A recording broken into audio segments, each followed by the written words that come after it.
After the deal was negotiated, Wang Wanwan and his party, except Wang Changsho, were all taken away by Su Wanyan. Su Wanyan was also a decisive person. Since he had already broken up with Wang Wanwan, he simply stayed in jail for 2 days to vent his anger.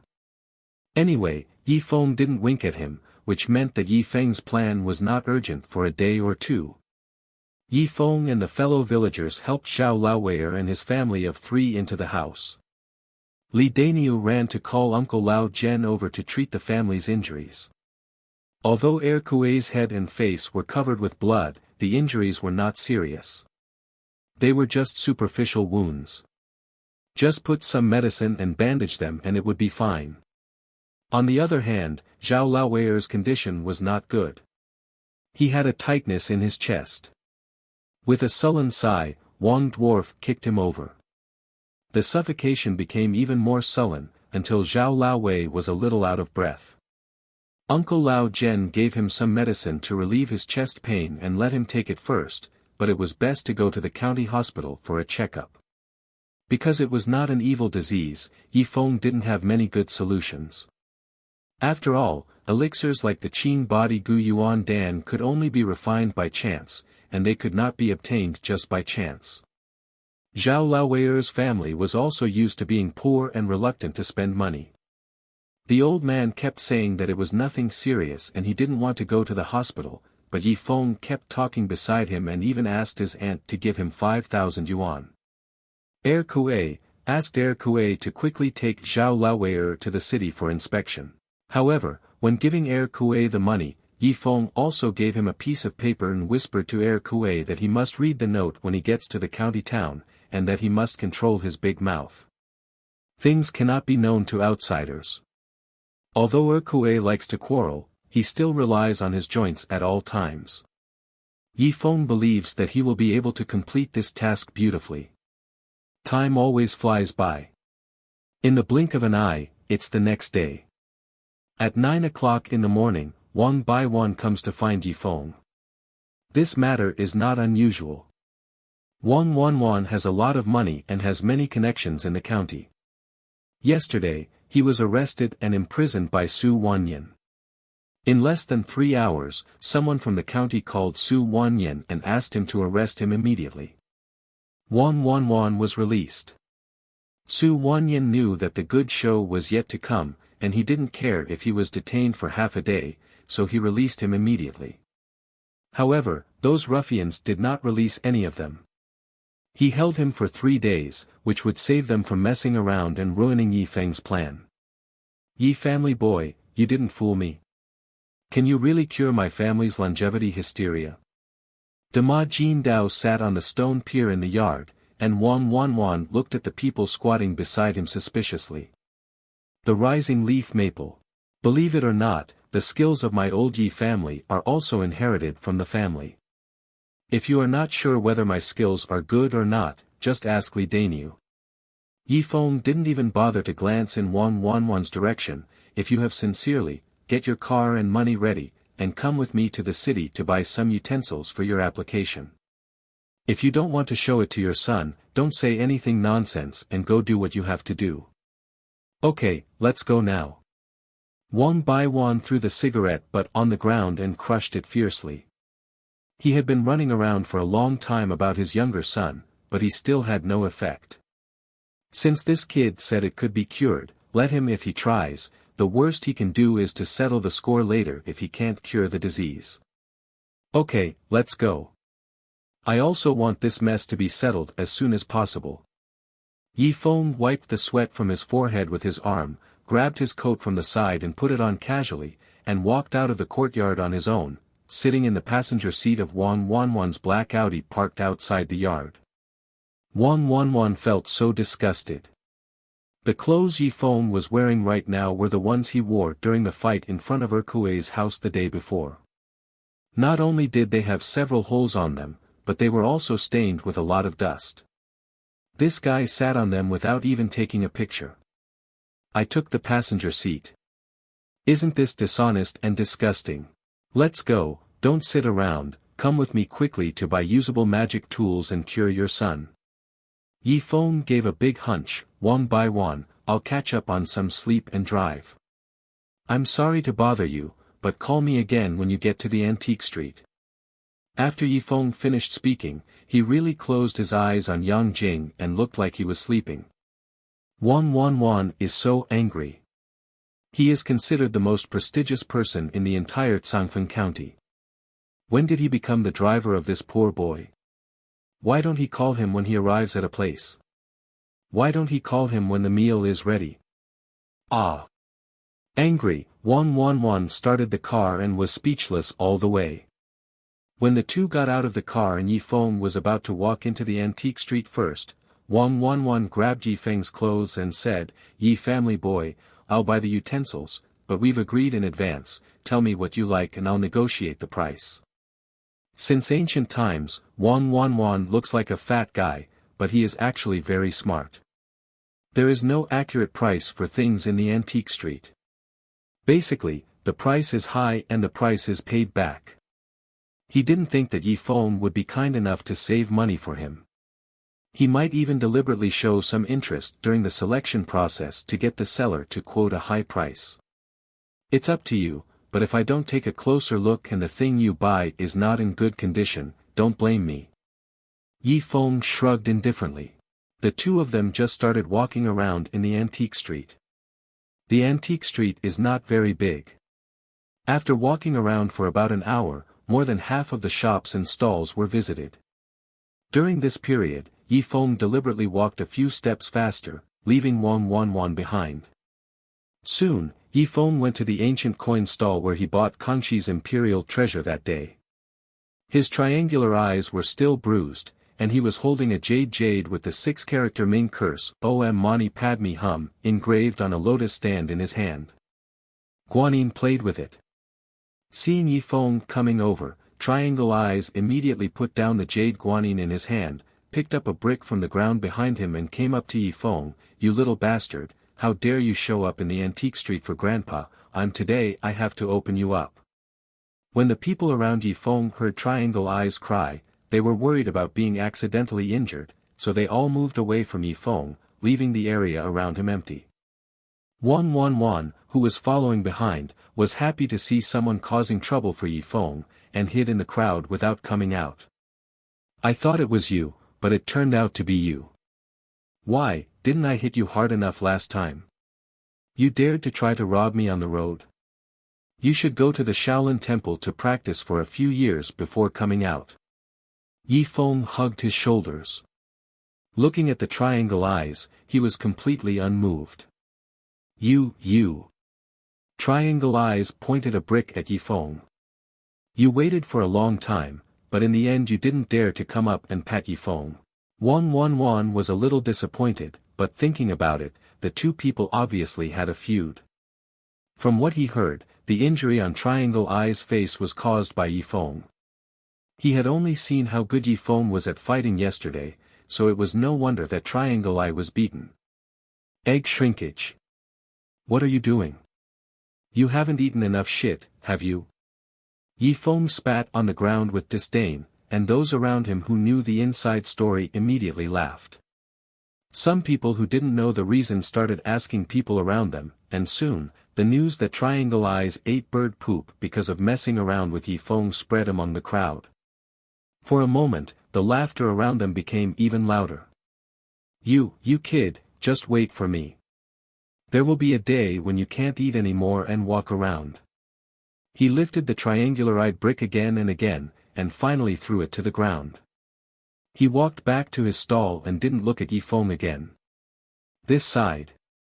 This made the onlookers who thought they were going to watch another good show a little disappointed. They kept booing in their mouths and then dispersed one after another. After the interlude, Yi Feng and 111 continued to wander around the antique street. The antique street was not big, and soon they returned to the intersection. Young man from the Yi family, tell me, after wandering around for so long, you have found something. Whatever you need, just say, I will buy it. One by one narrowed his eyes slightly and looked at Yi Feng, saying, young master, you're playing tricks on me. To treat your son, you need a Ming mantra guanyin and a set of 5 emperor's money. It's best if you can buy him a string of Buddhist beads that have been consecrated and blessed by eminent monks to resolve the evil spirits in his body. Ming mantra guanyin. Can the one from the jade shop next to it work? 111 pointed to a jade shop on the side. Most of them are machine-produced goods. They have no use.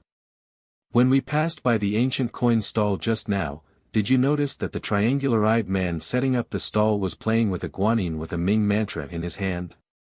That's a good thing. Toy, if you have the ability, get it. If you don't want it, I'll find someone else to get it. Ancient coin stall. 1 glanced back with a smirk on his face. Is he the one who wanted to take a photo of you just now? That's him. That guy has no eyesight. Good things are often sold as straw. How much you can cheat him depends on how capable you are as a profiteer. Yi Feng rolled his eyes and said, "This time, I will give you an advantage. If I hadn't followed, he has a holiday and doesn't have that much money, so it's not your turn to give him this kind of gift." Hey, so I got an advantage by following you? Okay, just wait, I'll get that thing back. After saying that, 111 turned around and walked towards the stall with triangular eyes. At first, 111 thought that Yi Feng was just saying something to fool him, but when he looked at the jade guanyin with his triangular eyes, he couldn't help but feel a flutter in his heart. 111 got rich in his early years, did some arty things, and had some exposure to antiques. The jade guanyin is of very good quality, and it looks like an old object at first glance. According to 111's estimation, this jade guanyin can be sold for at least 500,000 yuan. When they asked about the price, Triangle Eyes immediately offered 400,000 yuan, which made 111 extremely happy. He started haggling over the price, and finally settled the deal for 350,000 yuan and gave 111 a set as a gift. 5 emperor's money. This made 111 extremely happy. Not only did he get an advantage, but he also got something else that Yi Feng named. Seeing 111 proudly putting the small red box containing the guanyin mantra into his suit pocket after paying the money, Yi Feng couldn't help but sneered. Did he think he had taken advantage? If you like fun, have fun first. When you suffer losses, you will still be behind. After buying 2 of the 3 items, Yi Feng said it would be better to buy another string of Buddhist beads, but he didn't specify what kind of beads to buy. He just let 111 buy them randomly, and he just followed them and took a look. 111 was naturally more concerned about buying something to break evil spirits for his son, and he didn't need to be too wary of Yi Feng at this time, and he felt much more relaxed. After another round, 111 stopped in front of a street stall. Squatting next to the stall was a middle-aged man with an honest face, and in front of him was a handkerchief with a string of antique peachwood beads on it. Yes, there are acquaintances every year, and there are especially many today. This is the liar who almost sold fake goods to Mu Zixin that day. There were still a lot of people gathered in front of his stall, most of them tourists. They were listening curiously as he talked about the origin of the Buddhist beads bracelet. 111 also came over curiously. At this time, a red-haired man with some bruises on his face brushed up against Wang Baiwan while no one was paying attention, and winked at Yi Feng without leaving any trace. The green-haired man quietly came up behind 111. The middle-aged man kept claiming that the bracelet of Buddhist beads belonged to Master Wu Zhen, which was very attractive. A tall man who seemed to be a tourist looked at the bracelet with a look of admiration.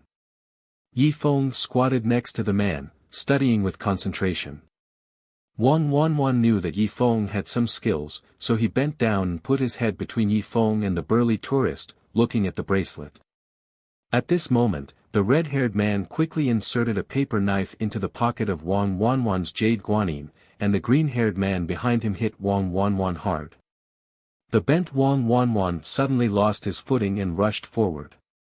For a moment, Yi Feng and the burly tourist were all knocked down by 111, and the bracelet originally held by the burly tourist was violently pulled.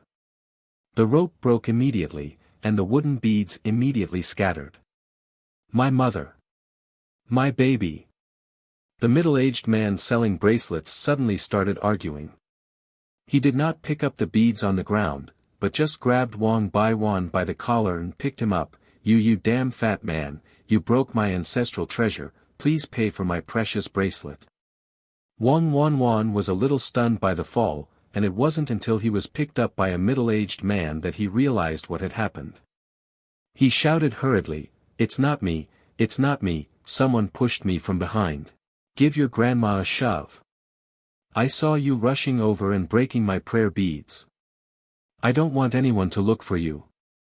The middle-aged man didn't care what Wang Baiwan said, and grabbed him to stand up from the ground. "Tell me what to do about this." "Boss, don't worry about him. Hurry up and collect the things. As long as you don't lose the beads, it's okay to string them together." Yi Feng acted as a peacemaker and didn't even raise his head. He was on the ground with the burly man looking at the bracelets. After picking up the scattered beads, the green-haired gangster stood up from behind Wang Wanwan and winked at the middle-aged man. "Why don't you help pick them up?" The middle-aged man pushed Wang Baiwan as he spoke, pushing him back a few steps, squatting down to pick up the scattered beads on the ground. Wang Baiwan didn't want to wade into the muddy water, so he wanted to leave, but he heard the middle-aged man squatting on the ground yell, "Don't move," and grabbed his ankles. Wang Wanwan's foot slowly lifted up with the middle-aged man's hand, and a Buddhist bead that had been stepped on and broken into 3 pieces was exposed under his big, polished leather shoe. "My mother! Our treasure is just gone." The middle-aged man roared angrily, and the people around him also sighed. "This bracelet has 18 pieces, and the 18 arhats are engraved on it. Now if this one is broken, the value of the entire bracelet will instantly shrink. You pay for my treasure." The middle-aged man jumped up, grabbed Wang Wanwan's collar again, pushed him to the wall, and yelled. "It's not me who broke it. I don't know who bumped into me from behind," and then Wang Baiwan tried to explain, but before he could finish his words, the middle-aged man slapped him hard in the face. A slap in the face. "You broke my baby and you don't want to pay for it. Do you think the people in our village are easy to bully?" Before Wang Wanwan could speak again, the middle-aged man raised his fist and punched Wang Wanwan on the left eye. Wang Wanwan's left eye immediately turned black and blue. "How dare you hit me? Do you know who I am?" Wang Baiwan was also angry and started to say harsh words.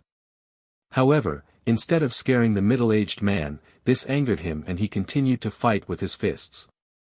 "Okay, big brother, stop fighting, let's talk."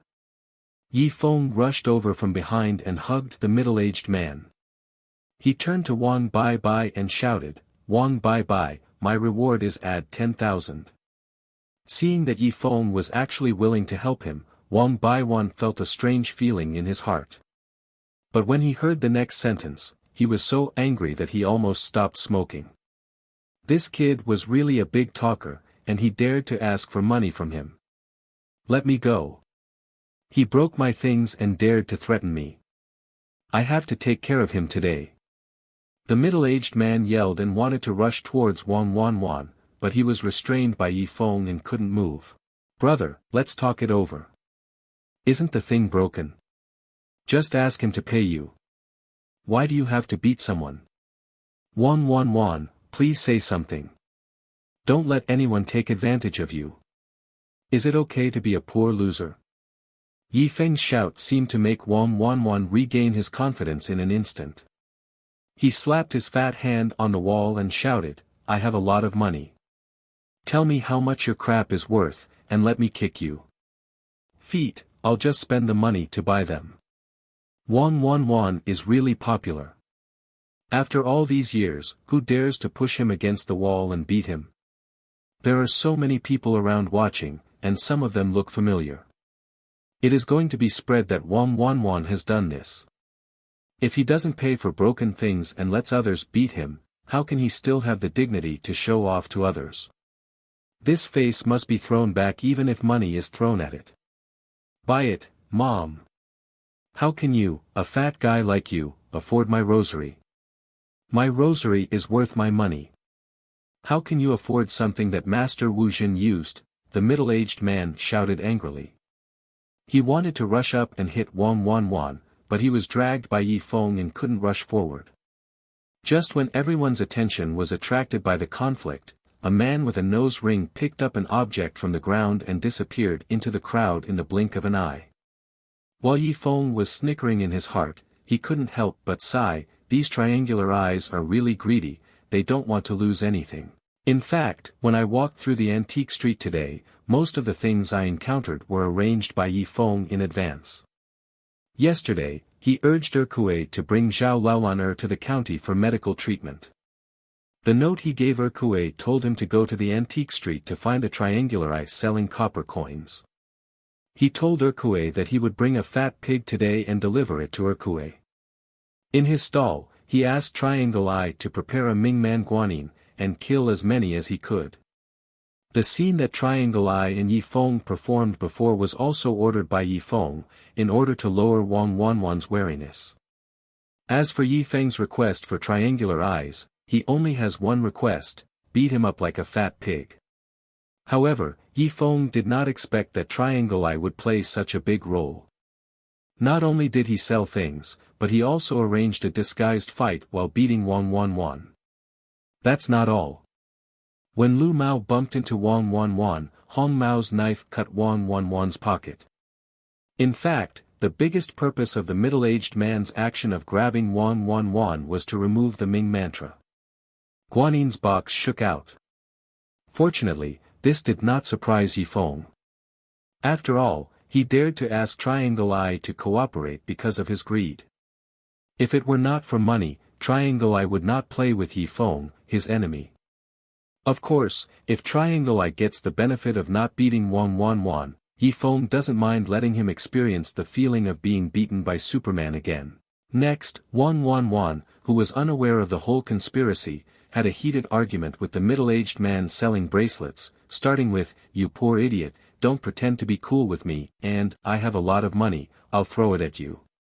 In the end, under the mediation of Yi Feng and the burly tourist, who originally wanted to buy rosary beads, Wang Wanwan paid 150,000 yuan to the middle-aged man. Of course, he also got his wish. The middle-aged man kicked the middle and lower part of his body. Wang Wanwan's liver ached, especially after he found that his pocket was torn and Ming Shu Guanyin was no longer there. He stomped his feet and beat his chest.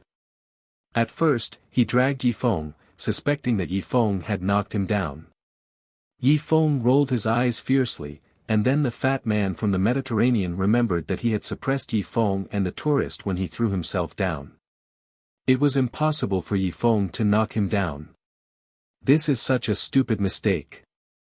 Food, I don't know where I will find someone to settle the score with in the end.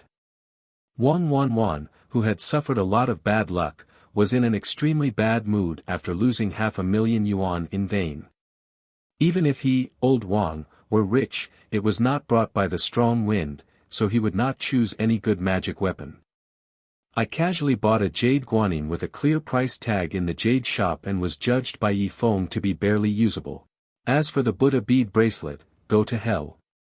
Wang Wanwan plans to take his son to Shenlong Temple in person to ask for one to use back another day. In this way, half of Wang Wanwan's face was swollen, one eye was blue, and he was wearing a suit that was more embarrassing than Yi Feng's, and drove Yi Feng back to Shenlong village.